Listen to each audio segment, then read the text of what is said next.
Hello everyone, welcome back to my channel Score Maths 6 to 10 class 10 math NCERT का solution करवा रहे हैं। Chapter है 5 अर्थमेटिक प्रोग्रेशन एक्सरसाइज 5.3। टाइमिंग है देखिए इवनिंग का 5 PM to 6 PM। एक वीडियो इसमें फिक्स है कि अपलोड करेंगे इस टाइम में, टाइम फिक्स कर दिए हम आपको बता दिए हैं। देखिए question number 11, if the sum of the first n term of an AP is 4n minus n square, what is the first term that is s1? Question mark है। what is the sum of first two terms? Question mark है। देखिए दूसरा सवाल है, पहला सवाल है what is the second term? Second term क्या है? Similarly find the third 10th and n term. ये क्वेश्चन है कुछ नहीं, अरे लग रहा है कि क्वेश्चन लेंदी कुछ नहीं। देखिए आपको हम एकदम धीरे धीरे आराम से इसमें कॉन्सेप्ट आपका बहुत हम क्लियर कर देंगे। देखिएगा EN वाला भी कॉन्सेप्ट क्लियर करेंगे और SN वाला। अभी भी बच्चे को डाउट है, देखिए कोई नहीं, इसीलिए हम आपको बता रहे हैं। खाली आप धीरे धीरे प्रैक्टिस तो करते रहिए, खाली मेरा वीडियो देखते रहिएगा, हम देखिए आपका कॉन्सेप्ट कैसे क्लियर करते जाएंगे। बस देखिए गिवन क्या दिया है, पहले ये ध्यान देना। गिवन हमें क्या दिया? SN दिया हुआ है, लिखा है कि sum of first n term. Question को हमेशा ध्यान दीजिए। फर्स्ट n टर्म लिखा क्या दिया हुआ है? 4n minus n square. ठीक, फर्स्ट टर्म हमें निकालना है तो खाली वैल्यू पुट कर देंगे यहाँ पर सम का, यहाँ पर वैल्यू पुट कर दिए 1 पुट कर दिए, तो यहाँ पर पुट कर देंगे 1, 4 × 1 माइनस 1 स्क्वायर। तो सम ऑफ फर्स्ट टर्म कितना आ गया? 3 आ गया। और sum of first two term, second term हम निकालने जा रहे हैं सम का, तो 2 यहाँ पर पुट कर दिए, 2 यहाँ पर पुट गए, 4 दूना के 8, 8 2 दूना के 4, 8 में से 4 के 4, 8 - 4 × 4। ठीक, अब हमें निकालना है अब देखिए ये सेकेंड टर्म निकालना हुआ हमें, बोला तो क्वेश्चन सेकेंड टर्म निकाले। सेकेंड टर्म मतलब A1, देखिए A1 भी यही होगा और S1 भी है। कहीं फर्स्ट टर्म का सम करेंगे तो वही आएगा और सेकेंड टर्म का भी A भी लिखेंगे तो वही आएगा। अब देखिए कॉन्सेप्ट कहाँ क्लियर होता है आपका? A2 में। A2 अगर हमें निकालना है तो सम को घटाना होगा, S2 माइनस S1 करना होगा। बताते हैं आखिर क्यों करना है। तो 4 - 1 करेंगे तो कितना आएगा? 1 आएगा। देखिए अब देखिए इसको जोड़िए आप। अगर हमको S1 निकालना रहता है, हम किसी का सम निकालते हैं तो मान लो पहला टर्म कितना दिया है? 3 दिया है। अब दूसरा टर्म कितना दिया है? 2 दिया। अब ये AP के फॉर्म में है, सम ऑफ AP नहीं है। अब देखिए सम ऑफ AP निकालना है तो पहला टर्म भी वही रहेगा और दूसरा टर्म जब हमें सम ऑफ AP निकालना है तो इन दोनों को जोड़ना पड़ता है, तभी ना सम आता है 3 और 4। तो देखिए इसका अंतर हम निकाल दिए। ठीक, अंतर निकाल दिए तो ये आ गया। ठीक है, उसी देखिए आगे हम आपका कॉन्सेप्ट कैसे क्लियर करते हैं। देखिए AP, कोई टर्म AP में है तो देखिए पहला टर्म क्या था? हम निकाले 3 निकाले, दूसरा टर्म डिफरेंस निकाले 1 निकाले, फिर तीसरा का माइनस किए। देखिए फिर माइनस किए तो देखिए आपको बताए थे कि अगर निकालना होगा हमको तीसरा टर्म तो कैसे निकालेंगे। तीसरा टर्म निकालने के लिए आप हमको बताए थे कि A2 बताए थे। देखिए इससे पहले में आपको हम बताए थे कि अगर A3 हमें निकालना है तो क्या करते हैं? इसका फार्मूला होता है A2, खाली 2 आप प्लस D जोड़ देते हैं। A2 कितना है? -1 और D कितना है? देखिए D निकालने हैं अंतर -2 का, तो -2 कितना आ गया? ये क्या है? +1 है। A2 देखिए +1 है, +1 है तो A2 +1 -2 कितना आ गया? -1 आ गया। और हमको A3 निकालना हुआ तो क्या करेंगे? A3 तो निकाल दिए, A4 निकालना हुआ तो A3 कितना आया है मेरा? -1 और कॉमन डिफरेंस जोड़ देंगे। कॉमन डिफरेंस कितना है? -2 है तो -2 कितना आ गया? -3।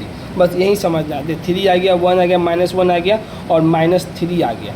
अब देखिए हम n निकालते थे, n अभी भी देखिए हम रिवीजन करा रहे हैं, रिकॉल करवा रहे हैं, समझने की कोशिश कीजिए। लास्ट टर्म अगर हमारे A4 निकाल रहे हैं, तो A4 निकाल रहे हैं, यहाँ पर लिख दिए A4 तो देखिए 1 2 3 4 A4 समझिए क्या लास्ट टर्म है। तो लास्ट टर्म निकालने के लिए 8 कितना दिया? 3 दिया हुआ है और n कितना? 1 2 3 4, तो 4 की जगह पर फॉर्मूला यही बताया A + n, तो 4 - 1 और D कितना आया? -2 आया है। तो देखिए 4 में से 1 गया, 3 हो गया, 4 में से 1 यहाँ पर क्या 2 है, 2 की जगह पर 3 है, प्लस 3 दूना के 6, -6 और +3 कितना आ गया?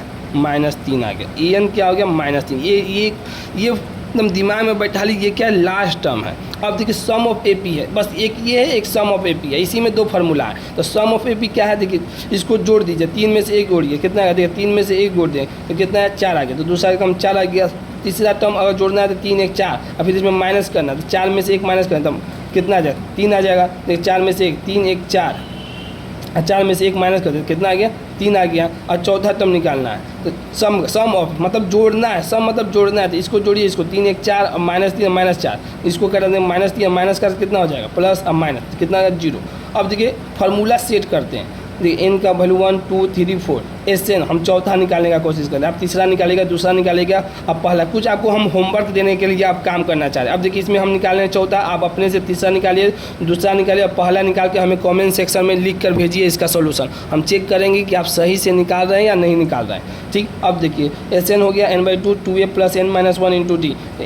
एन हम चौथा निकालें 4/2 2 × वैल्यू कितना है, ए का 3 है, 3 लिख दिए। चौथा निकालें तो 4 - 1, डी कितना निकाले हैं -2 कर दिए, कटा दिए तो 2 आ गया। अब दे 3 दूना के 6 -6 कर दिया, कितना 0 आ गया, हो गया फार्मूला से। इसका मतलब समझ में आ गया कि चौथा टर्म में कौन सा अंक है, 0 है, बस यही है। अब देखिए क्वेश्चन, अब आते हैं क्वेश्चन में। एन बराबर a + n - 1 × d कर रहा है हमें, तो पहले पूछा एन निकालने के लिए लास्ट मिले nth टर्म निकालना है, तो n टर्म निकाल रहे हैं। देखिए लास्ट मिलेगा a + n - तो a का वैल्यू हम कितना निकाले 3 निकाले हैं, n - 1 d कितना निकाले -2 निकाले, तो बस 3 2 मल्टीप्लाई -2n और +2 3 में से 2 कितना 3 + 2 कितना 5 -2n, एन निकाल दिया पहला क्वेश्चन। अब क्वेश्चन हमसे पूछा है कि तीसरा बताइए और 10वां बताइए, find the third term and 10th term. ठीक, तो फाइंड a3 इसी पर लिख दिए, तो 5 - 2 × 3, तो 5 - 6 = 1, a3 भी निकल। अब a10 निकालना है, तो 5 इसके जब पुट कर दिए 10 दूना के 20 कितना -15। अब जब पहला क्वेश्चन क्या पूछ रहा है हमसे कि sum of first two term is sum of first two term. देखिए ये सवाल sum of first two term, तो फर्स्ट सम, तो पहला देखिए पहला टर्म तो ये 3 दिया ही हुआ था, यहाँ पर पुट करके हम सम निकाले थे। अब दूसरा टर्म इसमें एक जोड़ दीजिए, ऐसे भी यहाँ से भी आप निकाल सकते हैं। देखिए 2 वैल्यू पुट कर दिए, तो यहाँ पर दूसरा टर्म सेकेंड टर्म कितना आ गया आंसर आपका 4 आ गया है। यहाँ पर लिखते हैं सीक्वेंस में, और सेकेंड टर्म से पूछ रहा है एपी का, तो सेकेंड टर्म तो देखिए 3 और दूसरा कितना है, कहें कि यहाँ से निकाल, देखिए सेकेंड टर्म यहाँ से निकालने हैं। जब सम निकाल दें दोनों का डिफरेंस निकाल देंगे, तो वही सेकेंड टर्म यहाँ से घटा दीजिए, 4 - इतना 3 तो कितना आ जाएगा 1 आ जाएगा। और third term 10 term and n term यहाँ पर निकाल ही दिए, थर्ड टर्म 10 टर्म और n टर्म। थर्ड टर्म 10, लेकिन दोनों से बताए हुए हैं कि यहीं से निकल गया है 3 भी और 10 भी। ये हो गया आपका क्वेश्चन नंबर 11 का कंप्लीट सॉल्यूशन। और इसमें देखिए आपका कॉन्सेप्ट बहुत इंपॉर्टेंट हम क्लियर कर दिए, एन और सम ऑफ n टर्म। अगर आपको वीडियो पसंद आई हो तो इसे लाइक करें, अपने दोस्तों के साथ शेयर करो और चैनल को सब्सक्राइब करें। और जो क्वेश्चन दिए हैं उसको कमेंट सेक्शन में सॉल्व करके हमको भेज सकते हैं। Thank you so much.